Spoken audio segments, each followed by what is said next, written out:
নমস্কার। গল্পসঙ্গীর গল্পের আসরে আপনাদের স্বাগত জানাই। আজ আপনাদের পড়ে শোনাব সাহিত্যিক বিভূতিভূষণ বন্দ্যোপাধ্যায়ের লেখা উপন্যাস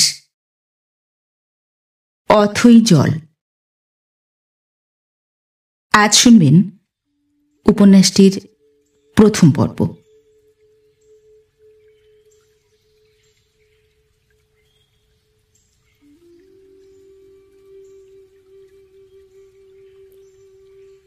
বাড়িতে কেউ নেই। ডিসপেন্সারির কাজ সেরে এইমাত্র বাজার থেকে ফিরে এসেছি। পাড়ার সনাতন চক্রবর্তী বাইরের বৈঠকখানায় বসে আছে। বললাম, কি সনাতন দা, খবর কি? সনাতন উত্তর দিল, এমনি করে শরীরটা নষ্ট করো না, বেলায় 1টা বেজে গিয়েছে, এখনো খাওয়া দাওয়া করনি। সনাতনের কথা শুনে হাসলাম একটুখানি। আমি জানি সনাতন আমার মন জোগাবার জন্য এ কথা বলেছে। সে ভালোই জানে আমার কেন দেরি হয় ডিসপেন্সারি থেকে উঠে আসতে। সকাল থেকে নিঃশ্বাস ফেলবার অবকাশ পাই কখন? বললাম, রুগীর ভিড় জানো তো কেমন। সনাতন মুখখানাতে হাসি এনে উজ্জ্বল করবার চেষ্টা করে বললে, তার জানি নে, তোমার মতো ডাক্তার এর দিগন্তরে কটা আছে। ওষুধের শিশি ধোয়া জল খেলে রোগ সেরে যায়। চা খাবে সনাতন দা? পাগল, এখন চা খাবার সময়? তা হোক, চলুক একটু। আমার নিজেরও এখন তাড়াতাড়ি স্নানাহার করবার ইচ্ছা নেই। সনাতনের সঙ্গে বাইরের ঘরে বসে একটু আড্ডা দেওয়া যাক। ডিসপেন্সারির চাকর বুধো গোয়ালা চাবি নিয়ে সঙ্গে এসেছিল। তাকে বললাম, তোর মাকে বল গিয়ে 2 পেয়ালা চা করে দিতে। সনাতন চক্রবর্তী গ্রামের গেজেট, সে কেন এখানে এসেছে এত বেলায় ঠিক বোঝা যাচ্ছে না। চা খেতে খেতে সনাতন বললে, আব্দুল ডাক্তারের পসার, বুঝলে ভায়া। হাসি হাসি মুখে সে আমার দিকে চেয়ে রইল। আমি বললাম, ব্যাপার কি? আর কি ব্যাপার, একেবারে মাটি। কে বললে তোমাকে? আমি বলছি। আমি জানি যে। কেন, সে তো ভালো ডাক্তার। রামও তোমার কাছে বলে সেই চাঁদে আর কিসে? হোমিওপ্যাথির জল কে খাবে তোমার ওষুধ ছেড়ে? বলে ডাকলে কথা কয়। রামু তাঁতির বউটার কি ছিল?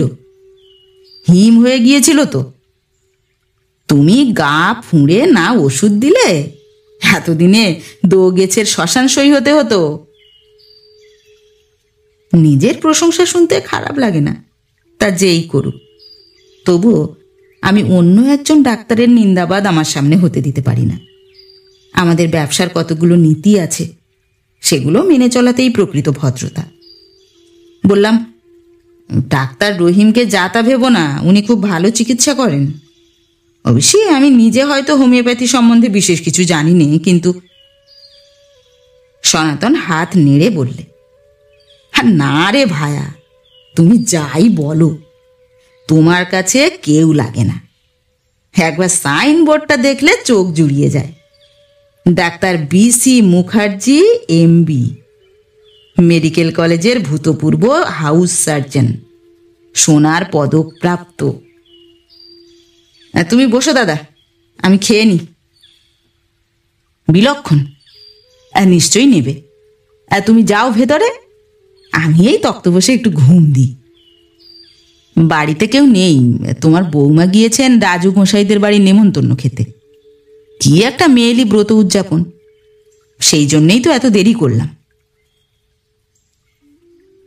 একটু পরে স্নান সেরে উঠেছি, গৃহিণী বাড়ি এলেন ছেলে মেয়েদের নিয়ে। সঙ্গে রাজু গোসাইদের বাড়ির ঝি, তার হাতে একটা পুঁটুলি। আমায় দেখে সুরবালা বললে, কি গো, এখনো খাওনি? কই আর খেলাম, দাঁড়াও ভাত এনে দিই। লক্ষ্মী, জায়গা করে দে। খুব খাওয়ালে রাজু মশাইরা? কিসের ব্রত ছিল? এ ও সংক্রান্তির ব্রত। তোমার জন্য খাবার দিয়েছে। আমার জন্যে কেন? আমি কি ওদের এও? তা নয় গো, তুমি গাঁয়ের ডাক্তার, ডাক্তারকে হাতে রাখতে সবাই চেষ্টা করে। না না, ও আমি ভালোবাসি নে। লোকের অযথা ব্যয় করিয়ে দিতে চাইনি আমি। ও আনা তোমার উচিত হয়নি। আহা, কথা ছিঁড়ি দেখো না। আমি বুঝি ছাঁদা বেঁধে আনতে গিয়েছিলাম? ওরা তো পাঠিয়ে দিলে ঝি দিয়ে। পৈতৃক আমলের দোতলা কোঠা বাড়ি। আহারাদি সেরে পূব দিকের ঘরে বিশ্রাম করতে গেলাম। বড় পালঙ্ক খাটে পুরু গদি তোষক পাতা ভালো বিছানা। সুরবালার নিজের হাতের সূচের কাজের বালিশ ঢাকা বালিশের ওয়াড়। খাটের ঝালরও ওর নিজের হাতের। এই একটা বিষয়ে আমার শৌখিনতা আছে, স্বীকার করছি। ভালো বিছানা না হলে ঘুম হবে না কিছুতেই। তাছাড়া ময়লা কোনো জিনিস আমি দেখতে পারিনি।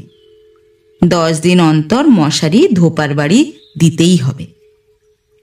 আমার এক রোগীর বাড়ি থেকে পুরনো দামে একখানা বড় আয়না কিনেছিলাম। ওপাশের দেওয়ালে সেটা বসানো। সুরবালার শখের ড্রেসিং টেবিল পালঙ্কের বাঁ ধারে।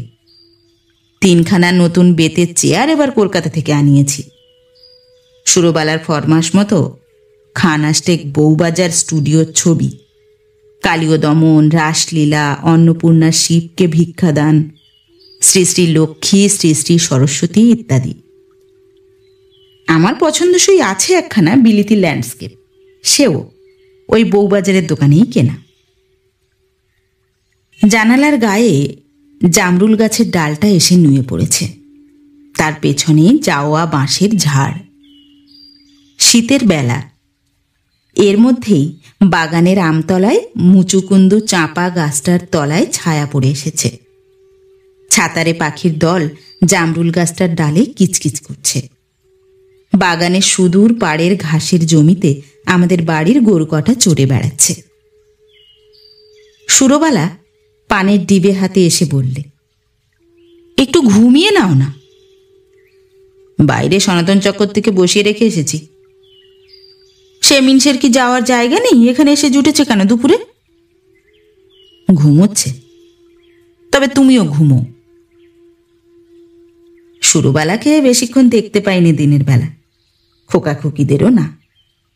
বললাম, বসো আমার কাছে, আবার হয়তো এখনই বেরুতে হবে, একটু গল্প গুজব করি। সুরবালা বালিশে হাত রেখে বসলো পাশে। বললে, আজ আর বেরিও না, এত বেলায় এলে। পাশের গায়ে একটা শক্ত রুগী রয়েছে, তার কথাই ভাবছি। যেতে হবে, কল না দিলেও? আমি তাই তো যাই। ফি নেই নে, নিজে গেলে। তুমি তো জানো গরুর গাড়ি তো চলে না, তোমার শরীরের কষ্ট বড় বেশি হয়। দেখি, একখানা মোটর কিনবার চেষ্টায় আছি। কলকাতায় গেলে এবার দেখব। সুরবালা আবদারের সুরে বললে, হ্যাঁ গা, নিয়ে এসো কিনে একখানা, আমাদের একটু চড়ে বেড়াবার ইচ্ছে। আনবে এবার? কাঁচা রাস্তা যে, বর্ষাকালে। কেন, তোমার ডিসপেন্সারিতে রেখে দেবে বর্ষাকালে? বাজারে তো পাকা রাস্তা। তোমার ইচ্ছে? খুব। জয়রামপুরের মল্লিক বাড়িতে তাহলে দুর্গাপূজায় মোটর চড়ে নেমন্তন্ন খেতে যাই এবছর। এবছর কিরকম? সামনের বছর বলো। ওই হলো, খুনুকে টুনুকে বেশ করে সাজিয়ে মোটরে উঠিয়ে। না না, ওদের মাথায় ওসব ঢুকিও না এই বয়সে, ওদের কিছু বলার দরকার নেই। আহা, আমি যেন বলতে যাচ্ছি, তুমি বললে তাই বললাম। বেশ, দেখছি আমি। তোমার হাতে কত আছে? গুনে দেখিনি, 1000 হবে। তুমি কিছু দিও, কিনতে হয় ভালো দেখে একখানা, ওতেই ভেসে যাবে। আমি সামান্য একটু ঘুমিয়ে নিই। যখন উঠলাম তখন শীতের বেলা একেবারেই গিয়েছে। সুরবালা চা নিয়ে এলো। বললাম, বাইরে সনাতনদা বসে আছে নিশ্চয়ই, ওকে চা পাঠিয়ে দাও। সুরবালা বললে, মালিয়াড়া থেকে তোমার কল এসেছে, দুজন লোক বসে আছে। বৃন্দাবন কম্পাউন্ডার এসেছিল বলতে। আমি বললাম বাবু ঘুমোচ্ছেন। এখন আমার ইচ্ছে নেই যাওয়ার। সে তুমি বোঝো গিয়ে। কিছু খাবে? না, এই অবেলার শেষে খিদে নেই এখন। জামাটা দাও, নিচে নামি। বাইরের ঘরে সনাতনদা ঠিক বসে আছে। আমায় বললে, কি হে, ঘুমুলে যে খুব। এরা এসেছে মালিয়াড়া থেকে তোমায় নিতে। লোক দুটি উঠে দাঁড়িয়ে নমস্কার করলে। একজন বললে, এখনই চলুন ডাক্তারবাবু, বীরেশ্বর কুণ্ডুর ছোট ছেলে জ্বর আজ 9 দিন, ছাড়ছে না কিছুতেই। কে দেখছে? গ্রামেরই শিবু ডাক্তার। বসুন, 50 টাকা নেব এই অবেলায় যাওয়ার দরুন। বাবু, আপনার দয়ার শরীর, অত টাকা দেওয়ার সাধ্যি থাকলে শিবু ডাক্তারকে দেখাতে যাব কেন বলুন? কত দিতে পারবেন? 10 টাকা কম দেবেন। সনাতন দা এই সময় বলে উঠল, দর দস্তুর করাটা কার সঙ্গে? উনি হাত বুলিয়ে দিলে রুগীর অসুখ সেরে যায়, কোনো কথা বলো না। সনাতনের ওপর আমি মনে মনে বিরক্ত হলাম। আমি তাকে দালালি করতে ডেকেছি নাকি? ওরকম ব্যবসাদারি কথা বলা আমি মোটেই পছন্দ করি না। সনাতনের প্রতি বিরক্তি প্রকাশের জন্যেই বললাম, দরদস্তুর আমি পছন্দ করি না বটে, তবে গরিব লোকের কথা স্বতন্ত্র। যাকগে, 8-10 টাকা কম দেবেন। কিসে যাব? নৌকো এনেছেন? বেশ। সনাতন আমার সঙ্গে নৌকোতে উঠল। রাঙা রোদ নদী তীরের গাছপালার মাথায়। সাদা বকের দল শ্যাওলার দামে ডাঙার সবুজ ঘাসে চড়ে বেড়াচ্ছে। শীত আজ ভালোই পড়েছে। উপিন জেলে নদীর ধারে দোয়ারিতে মাছ ধরছে।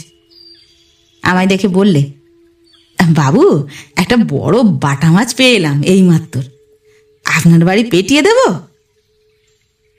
সনাতন বললে, কত বড় রে?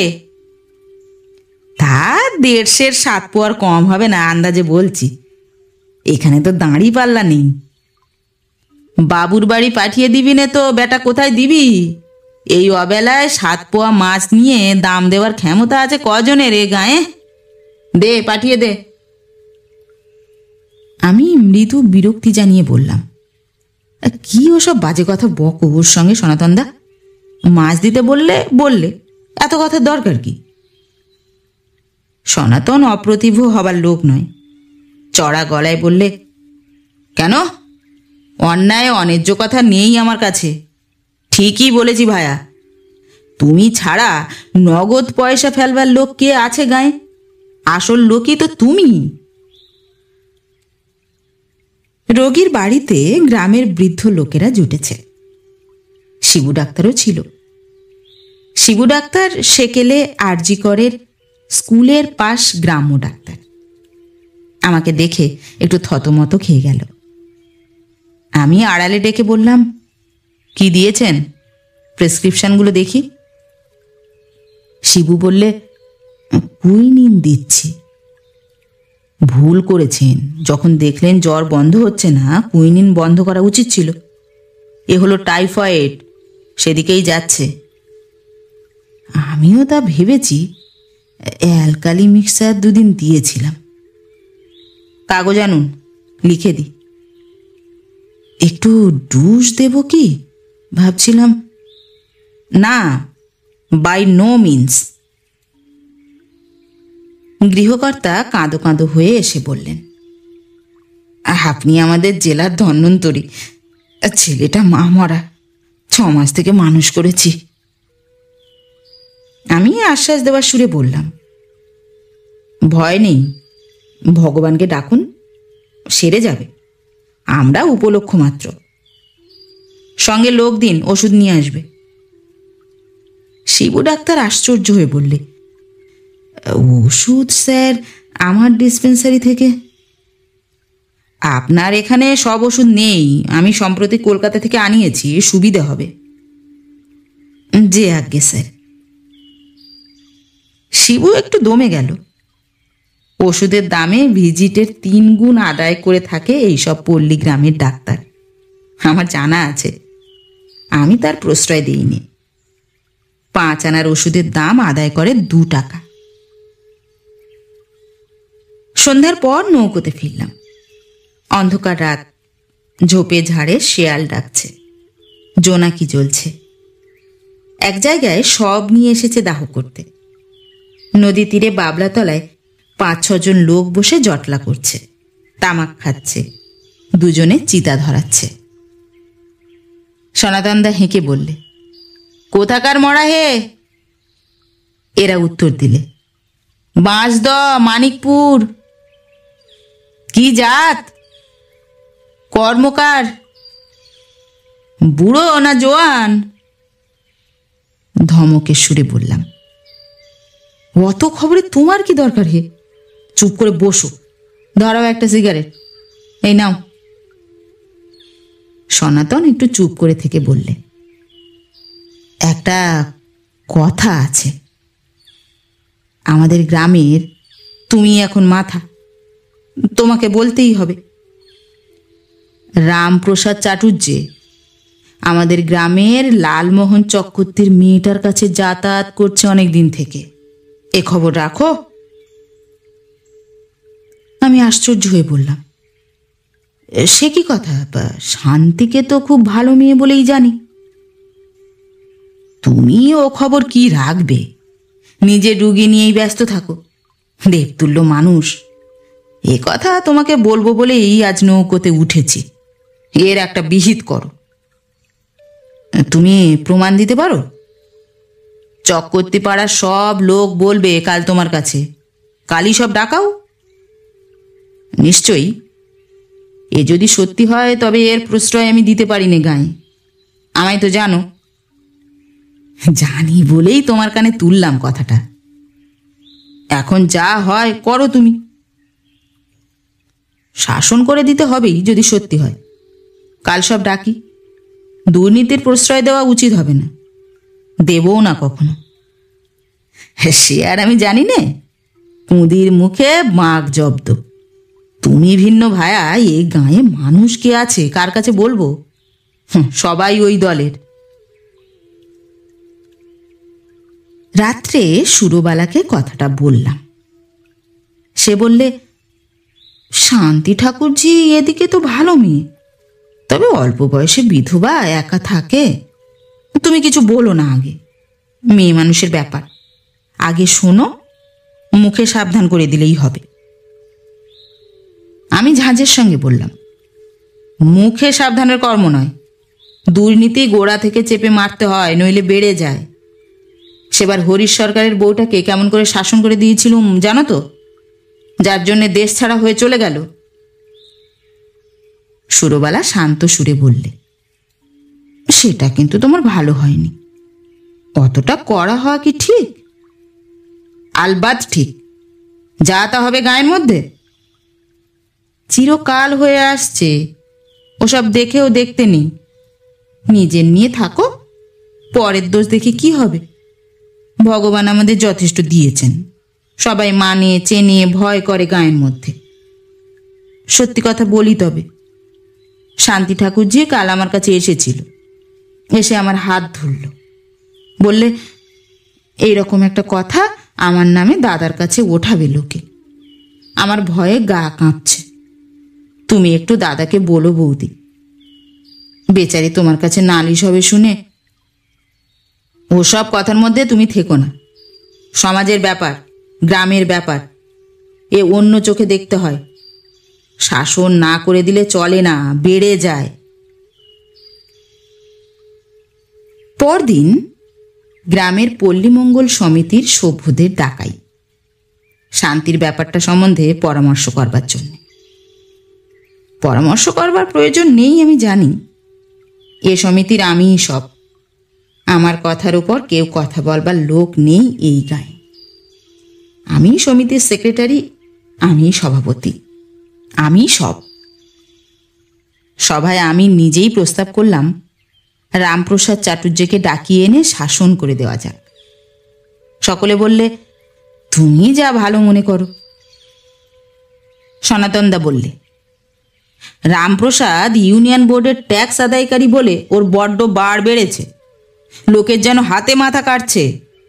আরে সেদিন আমি বললাম আমার হাত খালি, এখন ট্যাক্সটা দিতে পারছি না, দুদিন রয়ে শোয়ে নাও দাদা। বেটা বলে, তোমার নামে ক্রোকি পরোয়ানা বের করব, হেন করব তেন করব। আমি বললাম, ওসব কথা এখানে কেন? ব্যক্তিগত কোনো কথা এখানে না ওঠানোই ভালো। তুমি ট্যাক্স দাওনি, সে যখন আদায়কারী তখন তোমাকে বলবে নাকি ছেড়ে দেবে? শম্ভু সরকার বললে, সে তো ন্যায্য কথা। আমি বললাম, শাসন করব একটু ভালো করেই। কাল দারোগা আমার এখানে আসছে, দারোগা বাবুকে দিয়েই কথাটা বলাই, তাহলে ভয় খেয়ে যাবে। এখন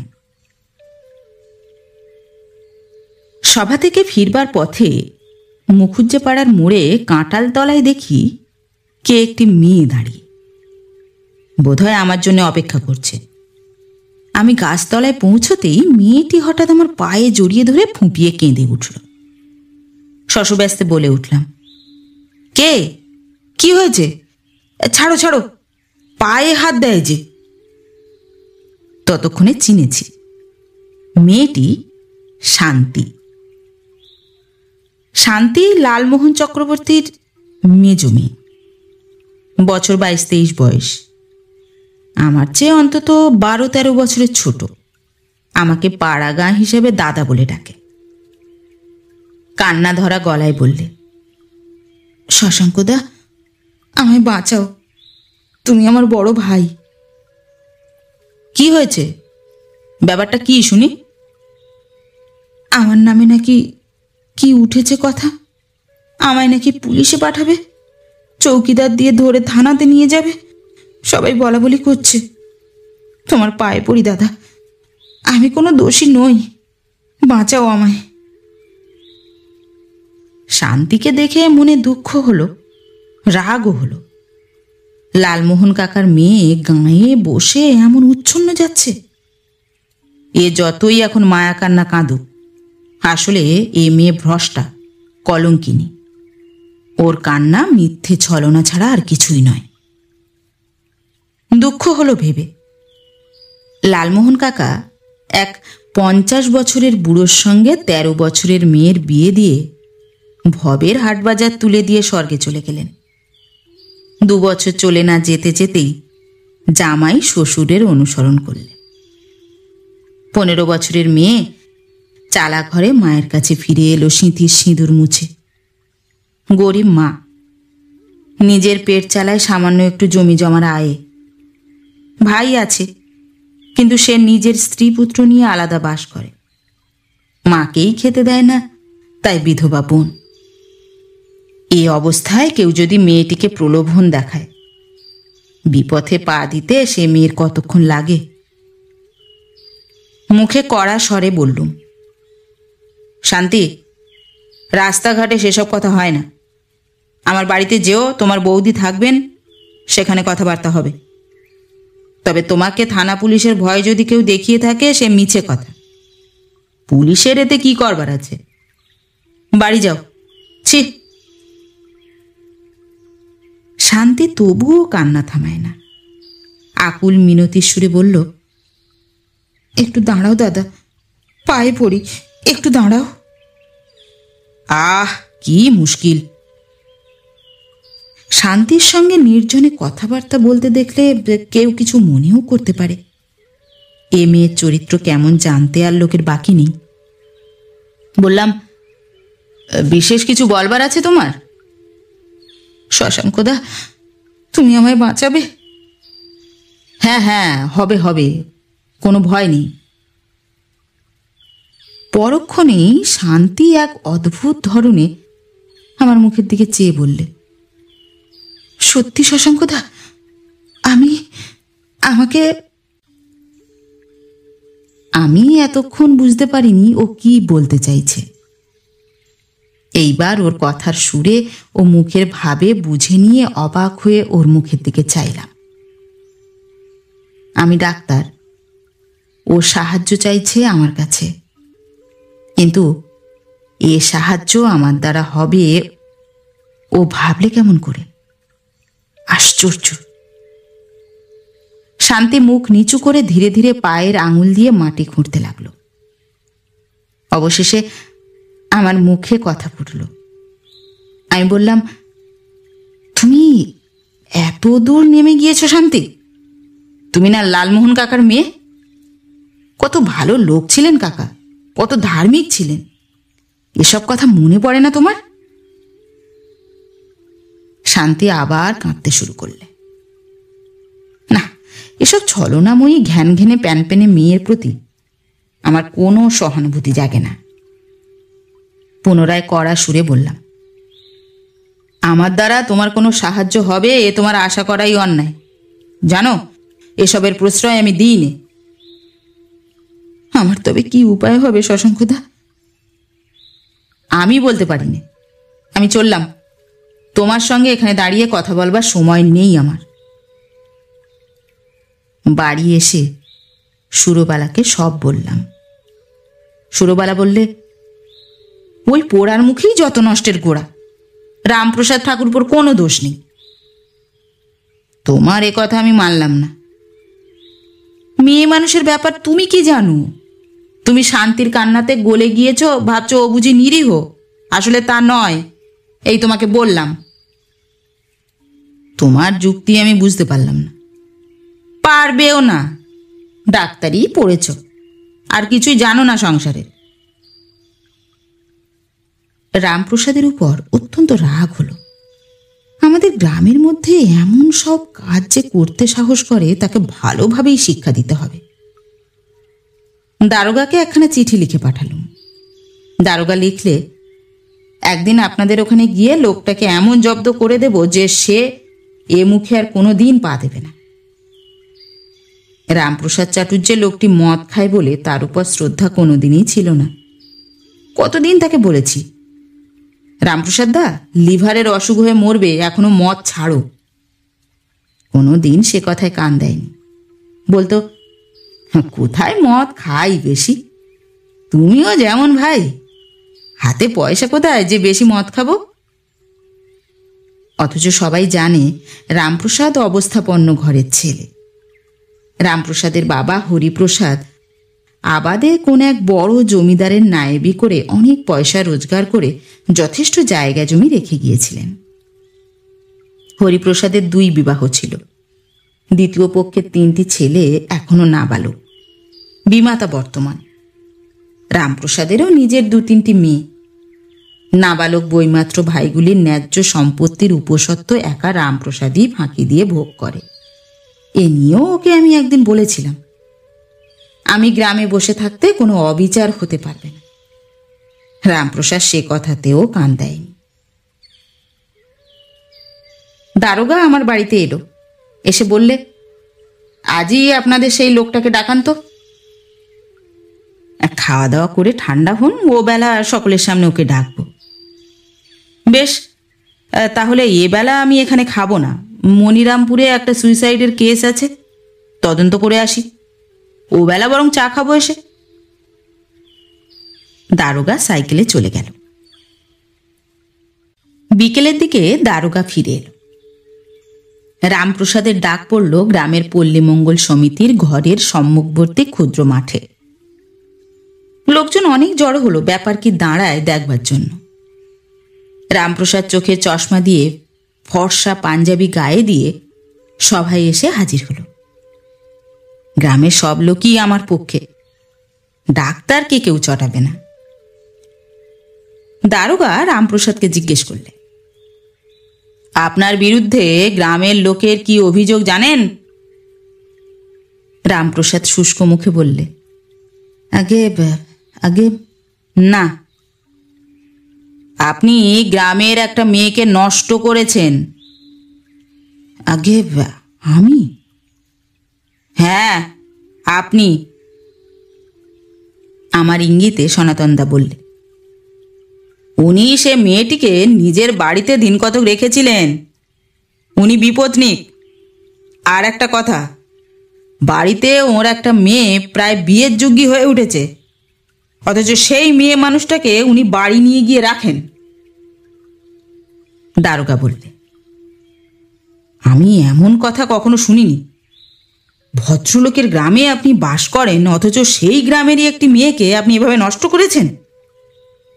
সনাতন বললে, সে মেয়েও ভদ্রঘরের মেয়ে স্যার, উনিই তাকে নষ্ট করেছেন। মেয়েটি কি জাতের? ব্রাহ্মণ বংশের স্যার। সে কথা বলতে আমাদের মাথা কাটা যাচ্ছে।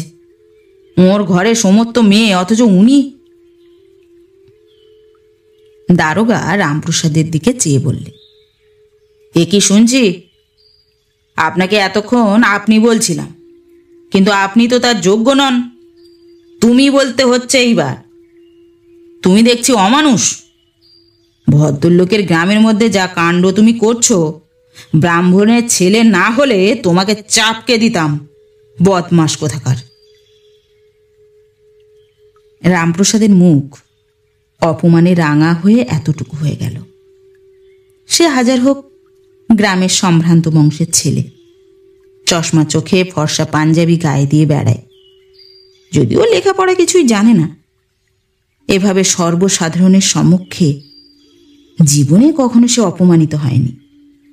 লজ্জা ও ভয়ে সে সংকুচিত হয়ে পড়ল। পুলিশকে এইসব পল্লীগ্রামে বিশেষ ভয় করে চলে লোকে। তার সঙ্গে যোগ সাজস করেছে আমার মতো ডাক্তার, এই অঞ্চলে যার যথেষ্ট পসার ও প্রতিপত্তি। ভয়ে ও অপমানে কাঠের মতো আড়ষ্ট হয়ে দারোগার টেবিলের সামনে দাঁড়িয়ে রইল। দারোগা বাজখাই আওয়াজে ধমক দিয়ে বললে, উত্তর দিচ্ছ না যে বড় বদমাস কাহাকা। রামপ্রসাদ আমতা আমতা করে কি বলতে গেল, কেউ বুঝতে পারলে না। আমি তবুও একটা কথা দারোগাকে এখনো বলিনি। সেটা হলো শান্তির বর্তমান শারীরিক অবস্থার কথা। শান্তি যতই দুশ্চরিত্রা হোক, সে আমার সাহায্য চেয়েছিল চিকিৎসক বলে। রোগীর গুপ্ত কথা প্রকাশের অধিকার নেই ডাক্তারের। সাহায্য আমি তাকে করি না করি সে আলাদা কথা। বৃদ্ধ চৌধুরী মশাই আমায় বললেন, যথেষ্ট হয়েছে বাবাজি, হাজার হোক ব্রাহ্মণের ছেলে, ওকে ছেড়ে দাও এবার, কাঁদো কাঁদো হয়ে গিয়েছে। কিন্তু রামপ্রসাদ কাঁদো কাঁদো হয়নি, ওটা বৃদ্ধের ভুল। ভয়ে ও এমন হয়ে গিয়েছে। বাপের অনেক সম্পত্তি ছিল, তার বলে সে বাবুগুরি করছে, লোকের উপর কিছু কিছু প্রভুত্বও করছে। কিন্তু লেখাপড়া না শেখার দরুন দারোগা পুলিশকে তার বড় ভয়। পুলিশের দারোগা দিন দুনিয়ার মালিক, এই তার ধারণা। আমি এটুকু জানতাম বলেই আজ দারোগাকে এনে তাকে শাসনের এই আয়োজন। নইলে অনেক ভালো কথা বলে দেখেছি, অনেক শাসিয়েছি, তাতে কোনো ফল হয়নি। আমি চৌধুরী মশাইকে বললাম, ওকে ভালো করে শিক্ষা না দিয়ে আর ছাড়ছি না। এ ধরনের দুর্নীতির প্রশ্রয় দিতে পারি নে গায়ে। রামপ্রসাদ হাত জোড় করে বললে, এবারের মতো আমায় মাফ করুন দারোগা বাবু। দারোগা বললে, আমি তোমার কাছে মুচলেখা লিখিয়ে নেব, যাতে এমন কাজ আর কখনো ভদ্রলোকের গ্রামে না করো। তাতে লিখে দিতে হবে। রামপ্রসাদ আরও ঘাবে গিয়ে পড়লে, এবারের মতো আমায় মাফ করুন দারোগা বাবু। মুচলেখা না দিয়েই? কখনো না, লেখো মুচলেখা। পাড়া গাঁয়ের লোক রামপ্রসাদ, যতই শৌখিন হোক বা বাবু হোক, পুলিশ টুলিশের হাঙ্গামাকে জমের মতো ভয় করে। আমি জানি এ মুচলেখা দেওয়ার কোনো মূল্যই নেই আইনের দিক থেকে। কোনো বাধ্যবাধকতাই নেই এর। রামপ্রসাদ কিন্তু ভয়ে কাঁটা হয়ে গেল মুচলেকা লিখে দেওয়ার নাম শুনে। দাও দাদা, লেখো আগে। এবার দয়া করুন দারোগা বাবু, আমি বরং এ গাঁ ছেড়ে চলে যাচ্ছি।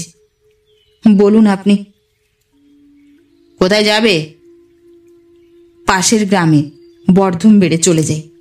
আপনি যা বলেন। সেই মেয়েটিকে একেবারে ছেড়ে চলে যেতে হবে। আপনার যা হুকুম। দারোগা আমার দিকে চেয়ে বললে, তাহলে তাই করো। বছরখানেক এ গাঁ ছেড়ে অন্যত্র চলে যাও। মেয়েটির সঙ্গে কোনো সম্পর্ক রাখবে না আর, এই বলে দিচ্ছি। জি আজ্ঞে। কদিনের মধ্যে যাবে? 15টা দিন সময় দিন আমায়। তাই দিলাম, যাও, এখন চলে যাও। দারোগা বাবু আমার বাড়ি চা খেতে এসে বললে, কেমন জব্দ করে দিয়েছি বলুন ডাক্তারবাবু? আর কখনো ও এ পথে পা দেবে না যদি ওর জ্ঞান থাকে। কি বলেন? আমার তাই মনে হয়। কবে আমার ওখানে আসছেন বলুন? একদিন চা খাবেন আমার বাড়ি। হবে সামনের সপ্তাহে। ঠিক তো? কথা রইল কিন্তু। নিশ্চয়ই। দারোগা চলে গেলে সুরবালার সঙ্গে দেখা হলো বাড়ির ভেতরে।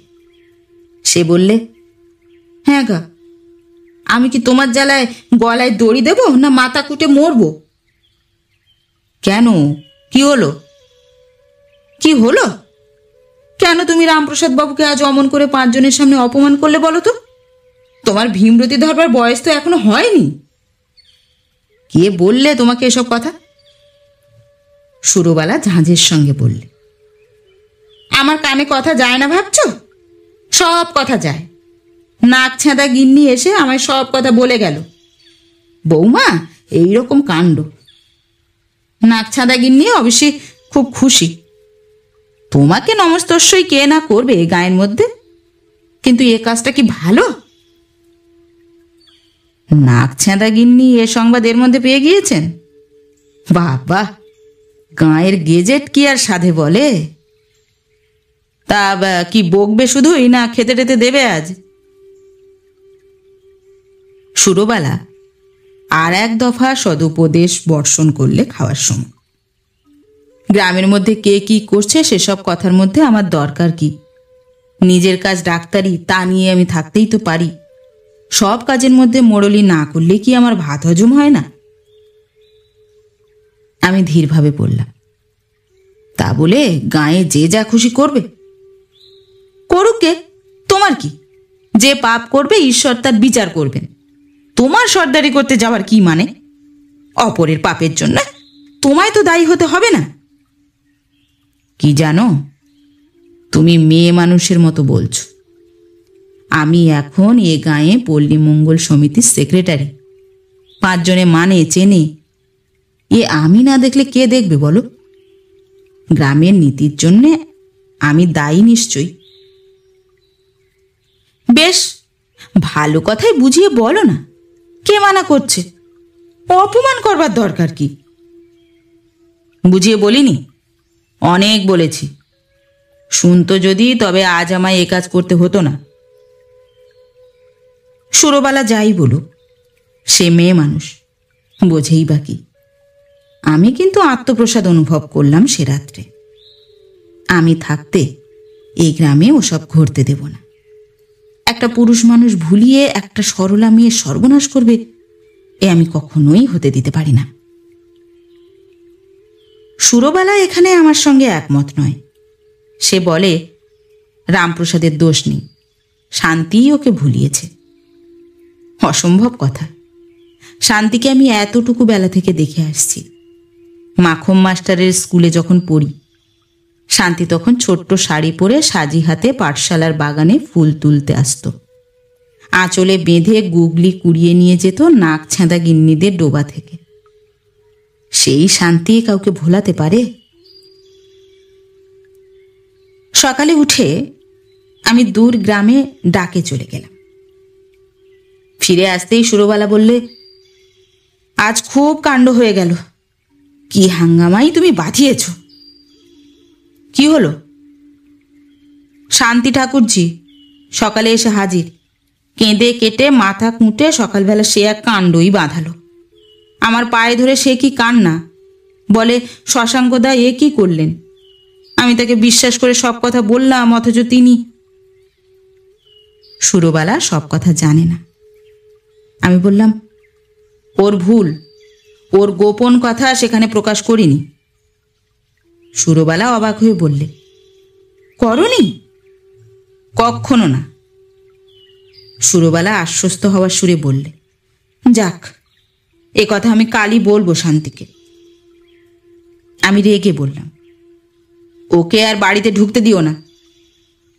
ছি ছি, মানুষের ওপর অত কড়া হতে নেই। তুমি তাকে কিছু বলতে পারো তোমার বাড়ি এলে? খুব পারি, যার চরিত্র নেই সে আবার মানুষ। আমার একটা কথা রাখবে লক্ষ্মীটি? কি? থাকবে তোমার ডাক্তারি। চলো, এ গাঁ থেকে আমরা দিন কতক অন্য জায়গায় চলে যাই। কেন বলো তো? কেন জানিনি। তোমার মোড়লগিরি দিন কতক বন্ধ রাখো। লোকের সাপ মান্নি কুড়িয়ে কি লাভ? রামপ্রসাদকে দারোগা গাঁ ছেড়ে যেতে বলেছে, এটা কি ভালো? ওই এক কথা 50 বার আমার ভালো লাগে না। যে দুশ্চরিত্র তাকে কখনো এ গাঁয়ে আমি শান্তিতে থাকতে দেব না।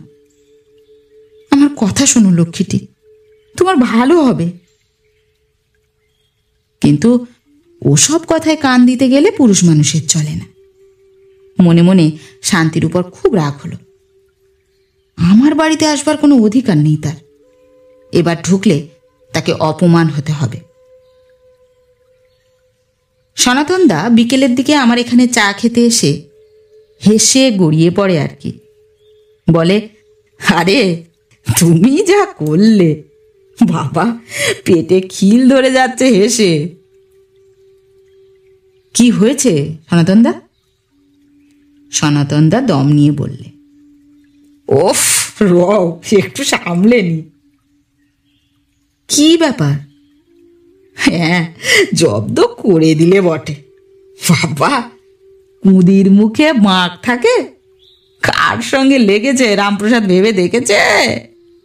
পুরুষ মানুষের মতো পুরুষ মানুষ বটে তুমি। সমাজে চাই এমনি বাঘের মতো মানুষ, নইলে সমাজ শাসন হবে কি করে? সনাতনদার কথাগুলো আমার ভালোই লাগলো। সনাতনদাকে লোকে দোষ দেয় বটে, কিন্তু ও খাঁটি কথা বলে। বেঁটে খাটো লোক, অপ্রিয় কথাও বলতে অনেক সময় ওর বাধে না। অমন লোক আমি পছন্দ করি। তবু আমি বললাম, যাক, পরনিন্দে করে আর কি হবে সনাতনদা? ওতে যদি রামপ্রসাদদা ভালো হয়ে যায় আমি তাই চাই। ওর ওপর অন্য কোনো রাগ নেই আমার। সনাতনদা গলার সুর নিচু করে বললে, ও কাল কি করেছিল জানো? তোমাদের ওই ব্যাপারের পরে কাল বড় মুখুজ্জে মশাইয়ের কাছে গিয়েছিল। গিয়ে কাঁদো কাঁদো হয়ে বললে, আমাকে 5 জনের সামনে এই যে অপমানটা করলে, আপনারা এর একটা বিহিত করুন, নইলে গ্রামে বাস করি কি করে। কি বললেন জ্যাঠামশাই? বললেন শশাঙ্ক হলো গ্রামের ডাক্তার। শুধু ডাক্তার নয়, বড় ডাক্তার। বিপদে আপদে ওর দ্বারস্থ হতেই হয়। তার বিরুদ্ধে আমরা যেতে পারবো না। এই কথা বলে বড় মুখুজ্জে মশাই বাড়ির ভেতর চলে গেলেন। সত্যিই তো, ছেলে পিলে নিয়ে সবাই ঘর করে, গিয়ে তোমাকে চটিয়ে গাঁয়ে বাস করবে বলো তো? তা নয় সনাতনদা, এজন্যে আমায় কেউ খোসামত করুক এ আমি চাই নে। ডাক্তারি আমার ব্যবসা, কিন্তু সমাজের প্রতিও আমার একটা কর্তব্য আছে, যেটা খুব বড়। যতই তার উপর রাগ থাকুক, বিপদে পড়ে ডাকতে এলে বরং শত্রুর বাড়ি আমি আগে যাব। ওই রামপ্রসাদদার যদি আজ কোনো অসুখ হয়, তুমি সকলের আগে সেখানে আমায় দেখতে পাবে। সনাতনদা কথাটা শুনে একটু বোধহয় অবাক হয়ে গেল, আর মুখের দিকে খানিকটা কেমন ভাবে চেয়ে রইল। তারপর কতকটা আপন মনেই বললে, শিবচরণ কাকার ছেলে তুমি, তিনি ছিলেন মহাপুরুষ লোক। এমন কথা তুমি বলবে না তো কে বলবে? সনাতনদা আমার মন রাখবার জন্য বললে, কারণ এ গ্রামে কে না জানে আমার বাবা তাঁর পৈতৃক সম্পত্তির অর্ধেক উড়িয়েছিলেন মদে আর মেয়ে মানুষে। তবে শেষের দিকে হাতে পয়সা যখন কমে এলো, তখন হঠাৎ তিনি ধর্মে মন দেন এবং দান ধ্যান করতে শুরু করেন। প্রতি শীতকালে গরিব লোকের মধ্যে 20-30 খানা কম্বল বিলি করতেন, কাপড় দিতেন। এসব ছেলেবেলায় আমার দেখা। পৈতৃক সম্পত্তির যা কিছু অবশিষ্ট ছিল তা তিনি উড়িয়ে দেন এই দান ধ্যানের বাতিকে। কেবল এই বসত বাড়িটুকু ঘুচিয়ে দিতে পারেননি শুধু এই জন্যে যে সেকালে লোকের ধর্ম ছিল ব্রাহ্মণের ভদ্রাসন কেউ মর্টগেজ রাখতে রাজি হয়নি। সন্ধ্যার সময় ওপাড়া থেকে ফিরছি, পথে আবার শান্তির সঙ্গে দেখা। দেখা মানে হঠাৎ দেখা নয়। যতদূর বুঝলাম, শান্তি আমার জন্যে ওঁত পেতে এখানে দাঁড়িয়েছিল। বললাম, কি শান্তি, ব্যাপার কি এখানে দাঁড়িয়ে এ সময়? শান্তি স্থিরভাবে দাঁড়িয়ে আমার দিকে পূর্ণ দৃষ্টিতে চেয়ে বললে, তোমার জন্যই দাঁড়িয়ে আছি শশাঙ্কদা। আমি বড় বিপদে পড়ে গেলাম। এভাবে নির্জন পথে শান্তির মতো মেয়ের সঙ্গে কথা বলা আমি পছন্দ করি না। বললামও কথাটা। তার দরকার থাকে আমার বাড়িতে সে যেতে পারে, তার বৌদির সামনে কথাবার্তা হবে, পথের মাঝখানে কেন? শান্তি বললে, শশাঙ্কদা, তোমার উপর আমার ভক্তি আগেও ছিল, এখন আরো বেশি। আমি এ কথা ওর মুখ থেকে আশা করিনি। করেছিলাম অনুযোগ, তাও নিতান্ত গ্রাম্য ধরনে, অর্থাৎ গালাগালি। তার বদলে এ কি কথা? এই কথা শোনাবার জন্যে ও এখানে দাঁড়িয়ে আছে? বিশ্বাস হলো না। বললাম, আসল কথাটা কি শান্তি? আর কিছু না, মাইরি বলছি শশাঙ্কদা। বেশ, তুমি বাড়ি যাও। শান্তি একটু হেসে বললে, আমার একটা কথা রাখবে শশাঙ্কদা? তোমার ডাক্তারখানা থেকে আমায় একটু বিষ দিতে পারো? আমার বড় রাগ হয়ে গেল। বললাম, ঘোর প্যাঁচ কথা আমি ভালোবাসি নে, যা বলবে সামনাসামনি বলো। ঝাঁঝের সঙ্গে জবাব দিলাম, কোন কথা থেকে এ কোন কথার আমদানি করলে? বিষ কি হবে? খেয়ে মরবে তো? তা অনেক রকম উপায় আছে মরবার। আমায় এর জন্য দায়ী করতে চাও কেন জিজ্ঞেস করি? ভক্তি আছে বলে বুঝি? শান্তি বললে, ঠিক বলেছ দাদা, আর তোমাদের বোঝা হয়ে থাকবো না। দাঁড়াও, একটু পায়ের ধুলো দাও দাদা। কথা শেষ করেই শান্তি আমার পায়ের উপর উপুর হয়ে পড়ে দু হাতে পায়ের ধুলো নিয়ে মাথায় দিল। মনে হলো ও কাঁদছে, কারণ কথার শেষের দিকে ওর গলা কেঁপে গেল যেন।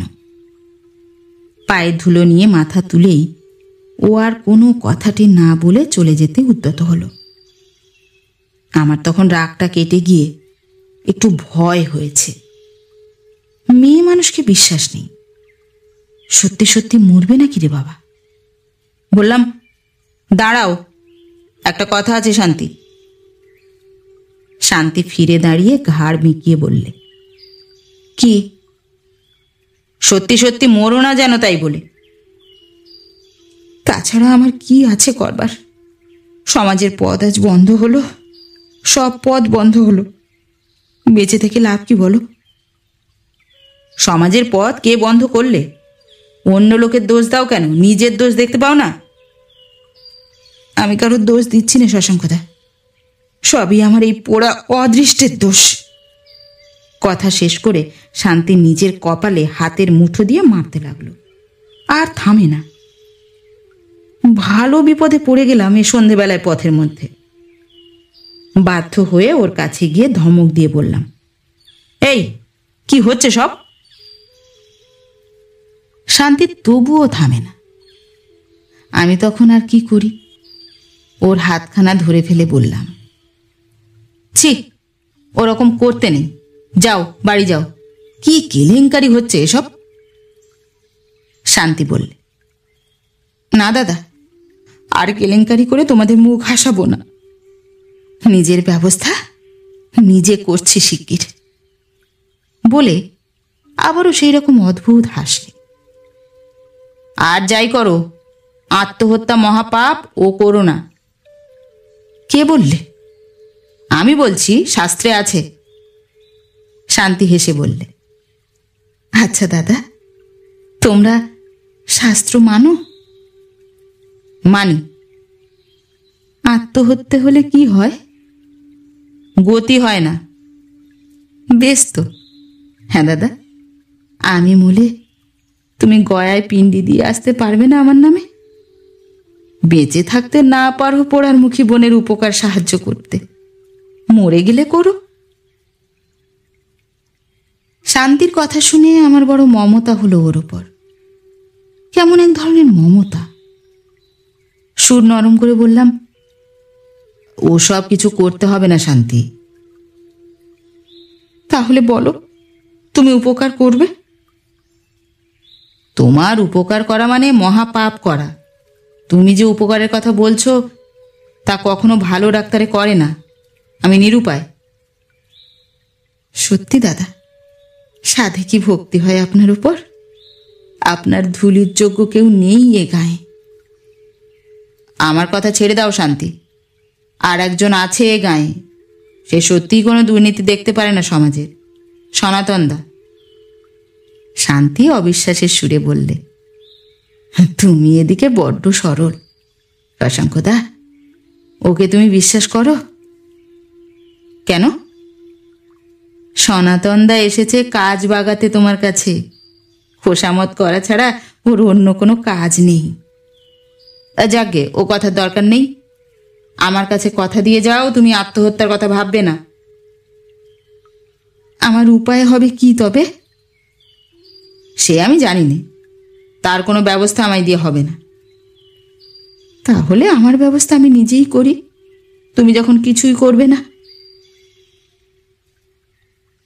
শান্তি চলে গেল, বা ওকে আমি যেতেই দিলাম। আর বেশিক্ষণ ওর সঙ্গে এখানে দাঁড়িয়ে কথা বলা আমার উচিত হবে না। হয়তো কেউ দেখে ফেলবে, তখন 5 জনে 5 কথা বলতে শুরু করে দেবে। শান্তির যা সুযশ এ গায়ে। বাড়ি ফিরে সুরবালাকে কথাটা এবার আর বললাম না কি ভেবে। কিন্তু সারা রাত ভালো ঘুম হলো না। সত্যি, শান্তির উপায় কি? একা মেয়ে মানুষ, কি করে এ দারুণ অপযশ থেকে নিজেকে রক্ষা করবে? আর হয়তো 6 মাস পরে সে বিপদের দিন ওর জীবনে এসে পড়বেই। আমার দ্বারা তখন সাহায্য হতে পারে, তার পূর্বে নয়। কিন্তু সকালবেলা যা কানে গেল তার জন্যে আমি প্রস্তুত ছিলাম না। বেলা 8:30। সবে চায়ের পেয়ালায় চুমুক দিয়েছি। এমন সময় সনাতনদা আর মুখুজ্জে জ্যাঠামশাইয়ের বড় ছেলে হারাধন হন্তদন্ত হয়ে হাজির। ওদের চেহারা দেখে আমি বুঝলাম একটা কিছু ঘটেছে। আমি কিছু বলবার পূর্বেই সনাতনদা বললে, এদিকে শুনেছ কাণ্ড? কি ব্যাপার? শান্তি আর রামপ্রসাদ দুজনে কাল ভেগেছে। কে বললে? কোথায় ভাগলো? নাক ছেঁদা গিন্নি ভোরবেলায় পুজোর ফুল তুলতে গিয়েছিলেন বড় মুখুজ্জে মশাইয়ের বাড়ি। তিনি শুনলেন শান্তির মা ঘরের মধ্যে কাঁদছে, শান্তি নেই। তার বাক্সের মধ্যে কাপড় ও 2-1খানা যা সোনার গহনা ছিল তাও নেই। ওদিকে দেখা গেল রামপ্রসাদও নেই। আমি অবাক হয়ে বললাম, বলো কি? সনাতনদা বললে, তোমার কাছে গাঁ শুদ্ধ সবাই আসছে শান্তির মাকে নিয়ে। আমি বললাম, এর কিছু উপায় নেই সনাতনদা। শান্তি নিজের পথ নিজে করেছে, আপদ গেছে গাঁয়ের। এ নিয়ে কোনো গোলমাল হয় এ আমার ইচ্ছে নয়। সুরবালা বললে।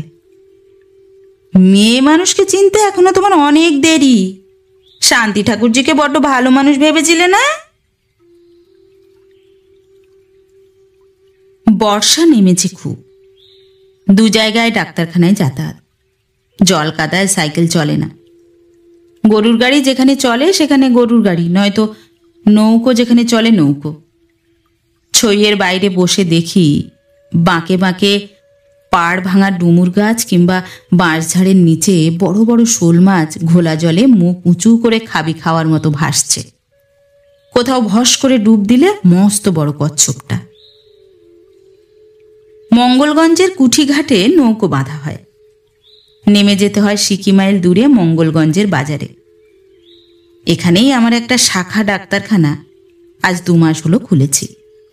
সপ্তাহের মধ্যে বুধবার আর শনিবার আসি। সনাতনদা কোনো কোনো দিন আসে আমার সঙ্গে, কোনো দিন একাই আসি। ডাক্তারখানা মঙ্গলগঞ্জের ক্ষুদ্র বাজারটির ঠিক মাঝখানে, আমাদের গ্রাম থেকে প্রায় 7 মাইল দূরে। এখানকার লোকের পীড়াপিড়িতেই এখানে ক্লিনিক খুলেছি, নয়তো রোগীর ভিড় কোনোদিনই কম পড়েনি আমার গ্রামে। এখানেও লেখা আছে সমাগত দরিদ্র রোগীগণকে বিনা দর্শনীতে চিকিৎসা করা হয়। ডাক্তারখানা পৌঁছিবার আগেই সমবেত রোগীদের কলরব আমার কানে গেল। কম্পাউন্ডার রামলাল ঘোষ দূর থেকে আমায় আসতে দেখে প্রফুল্ল মুখে ডিসপেন্সারি ঘরের মধ্যে ঢুকল। আমার মন মেজাজ খারাপ হয়ে গেল অতি ভিড় দেখে। ভেবেছিলাম কাজ সেরে সকাল সকাল সরে পড়ব এবং সন্ধ্যার আগে বাড়ি পৌঁছে চা খেয়ে সনাতনদার সঙ্গে বসে 1 বাজি পাশা খেলব। তা আজ হলো না দেখছি। কত লোক? প্রায় 35 জন ডাক্তারবাবু। গরুর গাড়ি 2খানা। মেয়ে রোগী 7 জন। খাতা নিয়ে এসো, তাড়াতাড়ি করো।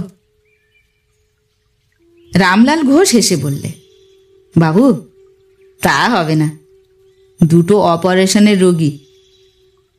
অপ্রসন্ন মুখে বললাম, কি অপারেশন? কি হয়েছে?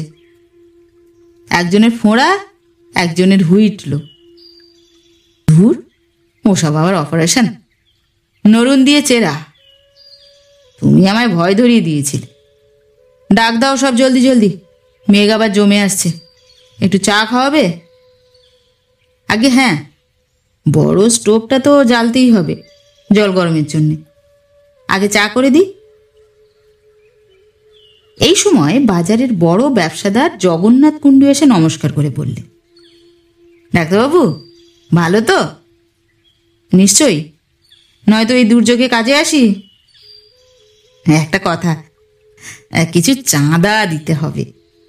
সামনের ঝুলনের দিন এখানে ঢপ দেবো ভাবছি।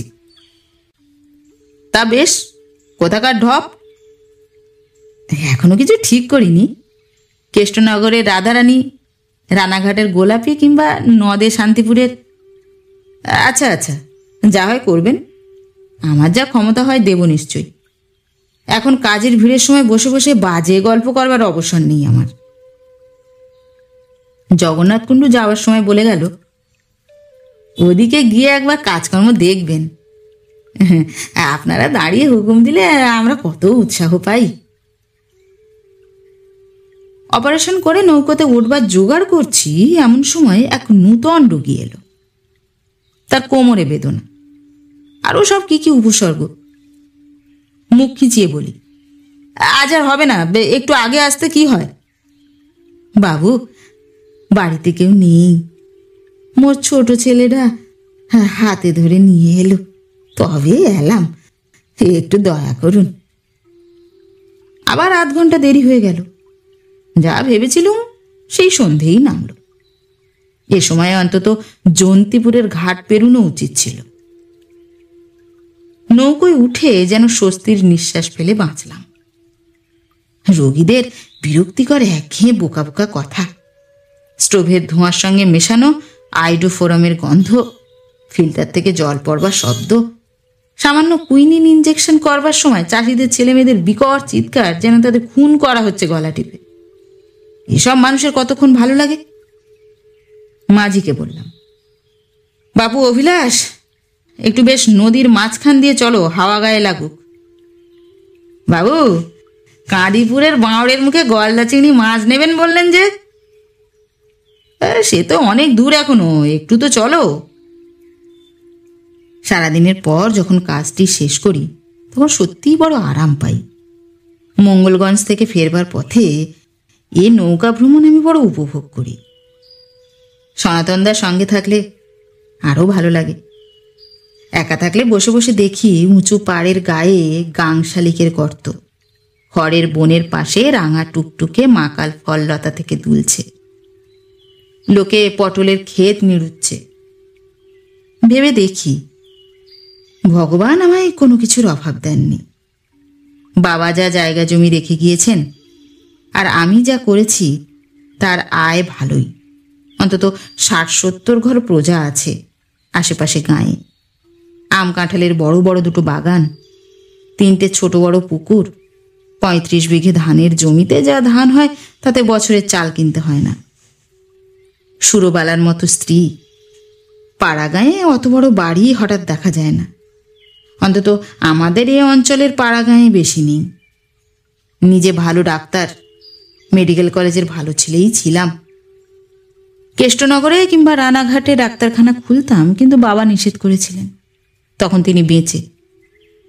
আমি সবে পাশ করেছি, মাস ২ হলো। খুলনা জেলার জয়দিয়া গ্রামে আমার এক মাসিমা ছিলেন। তিনি আমাকে ছেলের মতো স্নেহ করতেন। পরীক্ষা দিয়ে তাদের ওখানে মাস ২ গিয়েছিলাম। সেখানেই খবর গেল পাশের। বাড়ি ফিরতেই বাবা জিজ্ঞেস করলেন, কোথায় বসবে ভাবলে কিছু? তুমি কি বলো? আমি যা বলি পরে বলবো, তোমার ইচ্ছেটা শুনি। হ্যাঁ, আমি তো ভাবছি রানাঘাট কিংবা কৃষ্ণনগরে। অমন কাজও করো না। তবে কোথায় বলো? এই গ্রামে বসবে, সেই জন্যে তোমাকে চাকরি করতে দিলাম না। তুমি শহরে গিয়ে বসলে গাঁয়ের দিকে আর দেখবে না। এ বাড়িঘর কত যত্নে করা, সব নষ্ট হবে। অশ্বত্থ গাছ গজাবে ছাদের কার্নিশে, আম কাঁঠালের বাগান ১২ ভূতে খাবে, পৈতৃক ভিটে পিদিম দেওয়ার লোক থাকবে না, গাঁয়ের লোকও ভালো ডাক্তার চেয়েও পাবে না। এদের উপকার করো। বাবার ইচ্ছার কোনো প্রতিবাদ করিনি। আমার অর্থের কোনো লালসা ছিল না। সচ্ছল গৃহস্থ ঘরের ছেলে, খাওয়া দাওয়া পড়ার কষ্ট কখনো পাইনি। গ্রামে থেকে গ্রামের লোকের উন্নতি করব, এই ইচ্ছাটা আমার চিরকাল আছে, ছাত্রজীবন থেকেই। গ্রামের লোকের ভালো করব, এই দাঁড়ালো বাতিক। এর জন্যে যে কত খেটেছি, কত মিটিং করে লোককে বুঝিয়েছি, পল্লীমঙ্গল সমিতি স্থাপন করেছি, নিজে দাঁড়িয়ে থেকে গ্রামের জঙ্গল পরিষ্কার করিয়েছি, গাঁয়ে গাঁয়ে গিয়ে জনস্বাস্থ্য সম্বন্ধে বক্তৃতা দিয়েছি। ঠিক সেই সময় একটি ঘটনা ঘটল। হরিদাস ঘোষের স্ত্রীর নামে নানা রকম অপবাদ শোনা গেল। ২২-২৩ বছরের যুবতী, স্বামী কলকাতায় ঘিয়ের দোকান করে, মাসে ২-১ বার বাড়ি আসে কিনা সন্দেহ। পাশের বাড়ির নিবারণ ঘোষের ভাইপোকে নাকি লোকে দেখেছে অনেক রাত্রে হরিদাসের ঘর থেকে বেরুতে। আমার কাছে রিপোর্ট এলো। দুর্নীতির উপর আমি চিরদিন হাড়ে চটা। মেয়েটিকে কিছু না বলে নিবারণ ঘোষের ভাইপোকে একদিন উত্তম মধ্যম দেওয়া গেল। হরিদাস ঘোষকেও পত্র লেখা গেল। তারপর কিসে থেকে কি ঘটল জানি নে, একদিন হরিদাসের স্ত্রীকে রান্নাঘরে ঘরের আড়া থেকে দোদুল্যমান অবস্থায় দেখা গেল। গোয়ালের গরুর দড়ি দিয়ে এ কাজ নিষ্পন্ন হয়েছে। তাই নিয়ে হইচই হলো। আমি মাঝে থেকে পুলিশের হাঙ্গামা মিটিয়ে দিলাম। লোকের ভালো করতে গিয়ে অপবাদ কুড়োতেও আমি পিছু পাও নই। দুর্নীতিকে কোনো রকমে প্রশ্রয় দেব না, এই হলো আমার প্রতিজ্ঞা। এতে যা হয় হবে। বড় মুখুজ্জেমশাই গ্রামের সম্ভ্রান্ত ও প্রবীণ লোক। কোনো মামলা মোকদ্দমা বাঁধলে মামলা মিটিয়ে দেওয়ার জন্য উভয় পক্ষ তাকে গিয়ে ধরত। দুপক্ষ থেকে প্রচুর ঘুষ খেয়ে একটা যা হয় খাড়া করতেন। আমি ব্যবস্থা করলাম, পল্লীমঙ্গল সমিতির পক্ষ থেকে গ্রামের ঝগড়া বিবাদের সুমীমাংসা করে দেওয়া হবে। এজন্য কাউকে কিছু দিতে হবে না। ২-১টা বিবাদ এভাবে মিটিয়েও দেওয়া গেল। মুখুজ্জি জ্যাঠামশাই আমার উপর বেজায় বিরক্ত হয়ে উঠেছেন শুনতে পেলাম। একদিন আমায় ডেকে বললেন, শশাঙ্ক, তোমার সঙ্গে একটা কথা আছে। আগে বলুন জ্যাঠামশাই। তুমি এসব কি করছো গায়ে? কি করছি বলছেন? চিরকাল মুখুজ্জদের চণ্ডীমণ্ডপের সব ব্যাপারের মুড়ো মরেছে। তোমায় কাল দেখলাম ন্যাংটো হয়ে বেলতলায় খেলে বেড়াতে। তুমি এসবের কি বোঝো যে মামলার মীমাংসা করো? আর যদি বা করলে তো নমস্কারই বলে কিছু আদায় করো। একদিন লুচি পাঁটা দিক বেটারা। শুধু হাতে ও কাজে গেলে মান থাকে না বাবু। ওটা গ্রামের মোড়ল মাতব্বরের হক পাও না। 2 টাকা জরিমানা করলে, 1 টাকা বারোয়ারি ফান্ডে দিলে, 1 টাকা নিলে নিজের নজর। এই তো হলো বনেদি চাল। তবে লোকে ভয় করবে, নইলে যত বেটা ছোট লোক মাথা চাড়া দিয়ে উঠবে যে। আপনাদের কাল চলে গিয়েছে জ্যাঠামশাই, এখন আর ওসব করতে গেলে। মুখুজ্জি জ্যাঠামশাইয়ের গলার শির ফুলে উঠল উত্তেজনায়, চোখ বড় বড় হলো রাগে। হাত নেড়ে বললেন, কে বলেছে চলে গিয়েছে? কাল এতটুকু চলে যায়নি, তোমরা যেতে দিচ্ছ। কলেজে পড়া চোখে চশমা ছোকরা তোমরা। সমাজ কি করে শাসনে রাখতে হয় কি করে বুঝবে? সমাজ শাসন করবে, প্রজা শাসন করবে জুতিয়ে। তুমি থেকো না এর মধ্যে, শুধু বসে বসে দেখো আমার চণ্ডীমণ্ডপে বসে জুতিয়ে শাসন করতে পারি কিনা। আমি হেসে বললাম, সে জানি আপনি তা পারেন জ্যাঠামশাই, কিন্তু আজকাল আর ওসব চলবে না। মুখুজ্জি জ্যাঠা ঘাড় নেড়ে নেড়ে বললেন, আমার হাতে ছেড়ে দিয়ে বসে বসে শুধু দেখো বাবাজি। কিন্তু আমার মুখের দিকে তাকিয়ে তার মনে হলো যুগ সত্যিই বদলে যাচ্ছে। নইলে কেউ কি কখনো শুনেছে তার বড় ছেলের চেয়েও বয়সে ছোট কোনো এক অর্বাচীন যুবক গ্রামের ও সমাজের মাতব্বর হয়ে দাঁড়াবে তিনি 2 চোখ বুঝবার আগেই? শুধু বললেন, এই আমতলার রাস্তা দিয়ে কেউ টেরি কেটে যেতে পারত না, যাবার হুকুম ছিল না। একবার কি হলো জানো? গিরে বোষ্টমের ভাই নিতাই বোষ্টম গোবরাপুরের মেলা থেকে ফিরছে দুপুরবেলা। বেশ গুনগুন করে গান করতে করতে চলেছে, মাথায় টেরি। আমি বসে কাছারির নিকিশি কাজ তৈরি করছি। বললাম, কে? তো বললে, আগে আমি নিতাই। যেমন সামনে আসা অমনি চটি না খুলে পটাপট 2 ঘা পিঠে বসিয়ে দিয়ে বললাম, ব্যাটার হাতে পয়সার গোমর রয়েছে বুঝি, কাল নাপিত ডাকিয়ে চুল কদম ছাড় ছেঁটে এখানে দেখিয়ে যাবি।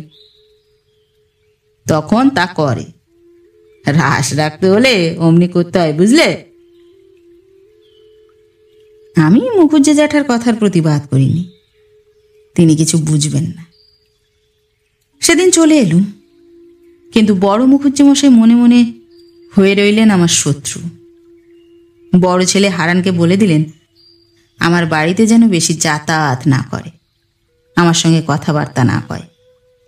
এমনকি নাতির অন্নপ্রাশনের সময় আমাকে নিমন্ত্রণ করবার আগে একটি কথাও জানালেন না। পাড়া গাঁয়ে সেটা নিয়ম নয়।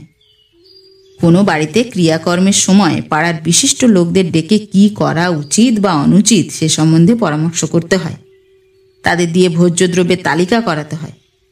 সেসব কিছুই না।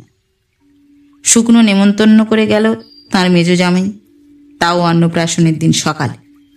একটা কথাও তার আগে আমায় কেউ বললে না। সনাতন বললে, এর শোধ নিতে হবে ভায়া, আমরা সবাই তোমার দলে। তুমি যদি বলো এ পাড়ার একটি প্রাণীও মুখুজ্জি বাড়ি পাত পারবে না। আমি তা বলছি নে, সবাই যাবে মুখুজ্জি জ্যাঠার বাড়ি। সনাতন দা অবাক হয়ে বললে, এই অপমানের পরেও তুমি যাবে? না না, তা আমরা হতে দেব না। আমার উপর ভার দাও, দেখো কোথাকার জল কোথায় মারি। কে না জানে ওর বংশে গোয়ালা অপবাদ আছে। ওর মেজ খুড়ি বিধবা হয়ে ওই নিবারণ ঘোষের কাকা অধর ঘোষের সঙ্গে ধরা পড়েননি? আহ, কি বলছো সনাতনদা? ওসব মুখে উচ্চারণ করো না। আর কেউ যদি নাও যায় আমি খেতে যাব। বেশ, তোমার ইচ্ছে। গাঁয়ের লোক কিন্তু তোমার অপমানে ক্ষেপে উঠেছে। তাদের অসীম ধন্যবাদ। বাড়ি গিয়ে ডাবের জল খেয়ে ঠান্ডা হতে বলো। নিমন্ত্রণের আসরে ভিন্ন গ্রামের বহু লোকের সমাগম। 2-3টি চাকর অভ্যাগতদের পদধৌত করবার জন্য ব্যস্ত হয়ে ছোটাছুটি করছে। মস্ত বড় জোড়া শতরঞ্জি পেরেছে চণ্ডীমণ্ডপের দাওয়ায়। উঠোন জোড়া নীল শামিয়ানা টাঙানো। একপাশে 2টি নতুন জল ভর্তি জালা, জালার মুখে পেতলের ঘটি, জালার পাশে এক রাশ মাটির গেলাস। আমায় ঢুকতে দেখে মুখুজ্জি জ্যাঠামশাই কেমন একটু অবাক হয়ে গেলেন। তখনই সামলে নিয়ে আমার দিকে চেয়ে বললেন, আরে শশাঙ্ক যে, এসো এসো। একটু দেরি হয়ে গেল জ্যাঠাবাবু, রুগীপত্র দেখে আসতে। ঠিক ঠিক, তোমার পসার আজকাল। আচ্ছা, আমি একবার রান্নাবান্নার দিকে দেখে আসি কিরকম হলো। যাও যাও, তোমাদেরই তো কাজ বাবা। সেই থেকে বিষম খাটুনি শুরু করলাম। মাছের টুকরো কত বড় করে কাটা উচিত, চাটনিতে গুড় পড়বে না চিনি, বাইরের অভ্যাগতদের নিজের হাতে জলযোগ করানো, খাওয়ার জায়গা করা, বালতি হাতে মাছের কালিয়া ও পায়েস পরিবেশন। আবার এরই মধ্যে ভোজ সবাই এক গিয়েও ঝগড়া মেটানো। পল্লীগ্রামের ব্রাহ্মণ ভোজন বড় সাবধানের ব্যাপার। পান থেকে চুন কষলে এখানে অঘটন ঘটে। একজন নিমন্ত্রিতের পাতে নাকি মাছ পড়েনি। 2বার চেয়েছেন তিনি, তবুও কেমন ভুল হয়ে গিয়েছে। এত তাচ্ছিল্য সহ্য হয়? সে নিমন্ত্রিত ব্যক্তি খাওয়া ফেলে উঠে দাঁড়ান আর কি। শামিয়ানার তলায় যত ব্রাহ্মণ খেতে বসেছিল সবাই হাত গুটিয়ে বসলে, কেউ খাবে না। ব্রাহ্মণ ভোজন পণ্ড হওয়ার উপক্রম হলো। ভোজ্য বস্তুর বালতি হাতে পরিবেশকরা আড়ষ্ট হয়ে দাঁড়িয়ে রয়েছে। আমি ছিলাম ভাড়ার ঘরে। একটা হইচই শুনে ছুটে বাইরে গেলাম। মুখুজ্জে যেটা ছেলে হারান হতভম্ব হয়ে দাঁড়িয়ে, হাতে মাছের বালতি। আমায় দেখে বললে, একটু এগিয়ে যান দাদা, আপনি দেখুন একটু। রণাঙ্গনে ঝাঁপ দিয়ে পড়লাম। এর সামনে হাত জোড় করি, ওর সামনে মুখ কাঁচুমাচু করে মাপ চাই। মাছ কে দেয়নি? মাছ হরবাচিন যত কোথাকার। এই এদিকে নিয়ে এসো মাছের বালতি। যত সব হয়েছে, মানুষ চেনো না? রায়মশাইয়ের পাতে ঢালো মাছ। উনি যত পারেন, দেখছো না খাইয়ে লোক। খান খান, আজকাল সব কেউ কি খেতে পারে? আপনাদের দেখলেও আনন্দ হয়। নিয়ে এসো, মুড়ো একটা বেছে এই পাতে দাও। সন্দেশের বেলা এই পাত ভুলো না যেন। দয়া করে খান সব। আপনারা প্রবীণ, সমাজের মাথার মণি, ছেলে ছোকরাদের কথায় রাগ করে? ছি, আপনারা হুকুম করবেন, আমরা তালিম করব। খান। 2-1জন ভিন্ন গ্রামের নিমন্ত্রিত ব্রাহ্মণ বললেন, এই তো এতক্ষণ আপনি এলেই পারতেন ডাক্তারবাবু। কেমন মিষ্টি কথাবার্তা দেখো তো। পেটে বিদ্যে থাকলে তার ধরনই হয় আলাদা। হেঁকে বললাম, এদিকে মাছ নিয়ে এসো বেছে বেছে, মুড়ো দাও একটা এখানে। যে বেশি ঝগড়াটে তার পাতে মাছের মুড়ো দিয়ে ঠান্ডা করি। সামাজিক ভোজে মাছের মুড়ো দেওয়া হয় সমাজের বিশিষ্ট লোকদের পাতে। চাপা বেড়ের ঈশান চক্রবর্তীর পাতে কুস্মিনকালে ভোজের আসরে মাছের মুড়ো পড়েনি, কারণ সে ঝগড়াটে ও মামলাবাজ হলেও গরিব। সে আজ বাঁধিয়ে তুলেছিল এক কাণ্ড। ওর পাতে মাছের মুড়ো দেওয়ার দুর্লভ সম্মানে লোকটার রাগ একেবারে জল হয়ে গেল। আমার দিকে চেয়ে হাসি হাসি মুখে বললে, সন্দেশের সময় তুমি নিজে দাঁড়িয়ে থেকো বাবাজি। হ্যাঁ হ্যাঁ নিশ্চয়ই, এই আমি দাঁড়ালাম, কোথাও যাচ্ছি না। ভোজন পর্ব সমাধানান্তে যে যার বাড়ি চলে গেল।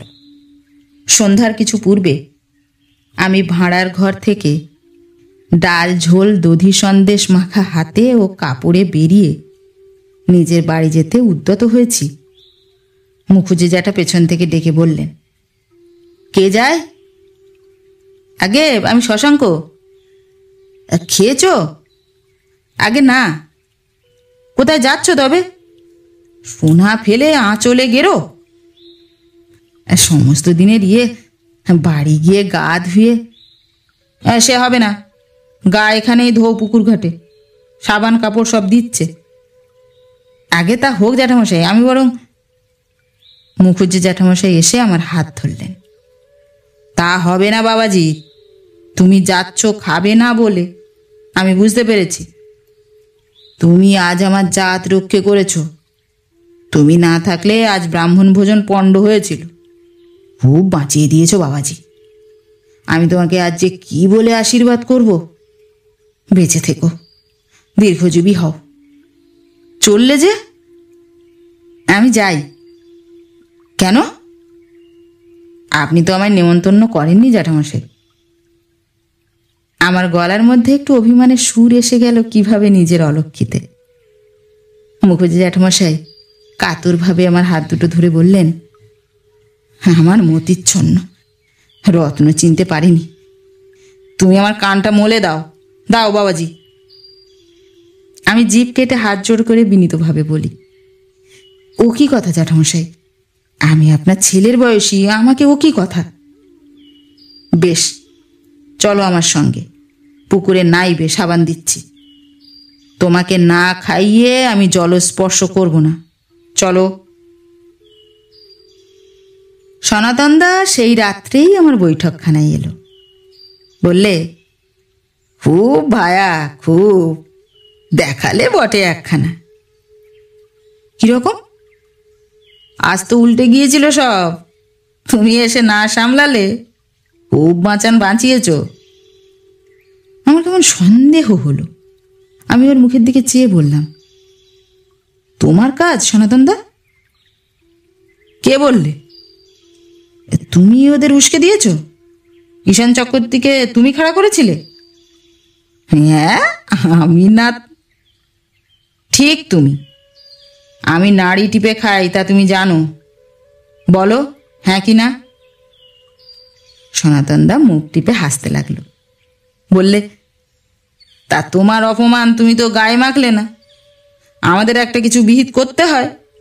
তবে হ্যাঁ, দেখালে বটে। তুমি অন্য ডালের আম, আমাদের মতো নও। যারা যারা জানে সবাই দেখে অবাক হয়ে গেছে, আবার কেউ কেউ বোকাও বলছে। আমি তিরস্কারের কড়া সুরে বললাম, এমন করে আমার উপকার করবে না সনাতনদা, অনিষ্টই করবে। আমি তোমাদের দলাদলির মাথায় ঝাড়ু মারি। আমি ওসবের উচ্ছেদ করব বলেই চেষ্টা করছি। এতে যে আমার দলে থাকবে থাকো, নয়তো দূর হয়ে চলে যাও, গ্রাহ্যও করি নে। কুচোক করে পনা যদি না ছাড়তে পারো, আমার সঙ্গে আর মিশো না। সনাতনদা খুব দমে গেল, কিন্তু সেটা চাপবার চেষ্টায় সহাস্য সুরে বললে, হয়েছে, নাও নাও, লেকচার রাখো। একটু চা করতে বলে দাও দিকি বৌমাকে।